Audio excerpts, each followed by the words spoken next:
Picture this. You're waiting in a long line, got all these books in hand, you've been waiting in line, not to mention, for about 15 to 20 minutes. You're irritated, as our young generation is used to. You set your books on the counter, they scan each and every single one, and they hit you right in the face with the total. And what is that total? $1,200? Can you believe that? I'm working a minimum wage job part-time, and you expect me to afford $1,200 for college textbooks? That's insane. And the reason is, our generation, we're not doing anything about it, And I'm here to further educate you guys as the viewers, why we should lower the cost of textbooks. And I'm here to notify you guys, on how to do so in 3 major key points. 1, cost of college textbooks is out of control, as I said before. 2, why college textbooks cost so much to begin with. And 3, what can we do to save money on college textbooks? Some life hacks for some of you out there. Okay, so the out of control cost of college textbooks has made a huge impact on students' academic decisions, believe it or not. Those which include how many or which classes one is even eligible to take. That's insane. As well as not buying a textbook at all and risking a lower grade just to avoid paying for that textbook. No student should be, put through that. It's just crazy. So, first key point. The cost of college textbooks is out of control, as I said before. The College Board estimates that the average student in this country spends around $1,200 a year on textbooks and supplies. A single book can cost up to $200. Outrageous. Between 2002 and 2013, the price of college textbooks rose 82%, nearly 3 times the rate of inflation, according to the recent study by Government Accountability Office. Students who are already struggling to afford college may do things that undermine their education, with the rising cost of their books. Insane. Not only are students choosing not to purchase the materials they are assigned by their professor, but they are not only accepting the risk of a lower grade to avoid paying for the textbook itself. This is truly a sad thing to hear, people. Nobody should be put through that. Key point number 2. Why college textbooks cost so much to begin with. Number 1, sheer number. Compared to high school, of course, 1 semester of college requires a lot more textbooks. All due to longer and more difficult reading assignments, as we've all been through. As well as being required to purchase more than 1 book per class at a time. I know that's happened to me before in the past. Highly specialized material. Many college textbooks have specialized material that is unavailable in any other textbook.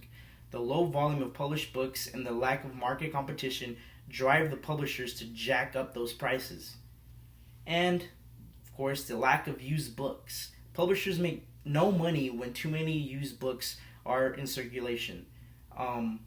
As a consequence, they will often release new editions every few years in order to make the used books obsolete. Crazy thing to hear. And finally, the last of the final 3 key points. What can one do to save money on college textbooks?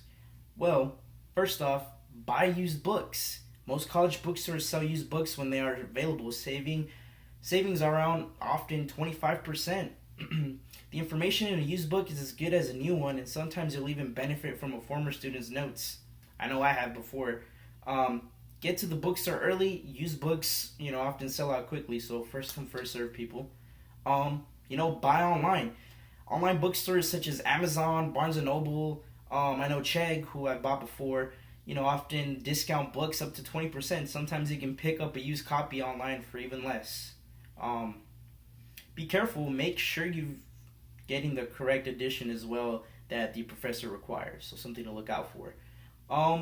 Sell your books back. Most colleges have a book buy back program where you can sell your books back, but make sure you do know exactly when the right time is to sell that book back to get, the most money that you can. Borrow a book, perhaps. You can find a student who took the same class in a previous semester, friends or family. Or perhaps the professor has an extra copy that he or she is willing to lend you if you're that lucky person or individual. As far as the true solution that, can make college, textbook costs very low is open textbooks. Consumer advocates believe the solution is to expand the market for open textbooks. These books are written by the faculty and peer-reviewed, just as traditional books are, but they're free online to download, which helps us an insane amount. They're typically available in print between $20 and $40 if you want a physical copy. I know I myself, do a lot better, studying and writing notes on an actual physical copy than on an ebook. So in conclusion, thank you for hearing me out and knowing, 3 main points on how to lower the cost of college textbooks.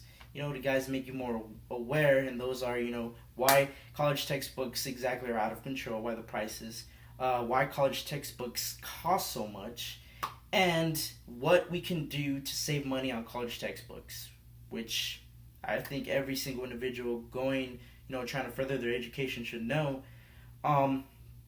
So the rise of college textbooks will only continue to increase unless something is to be done about it.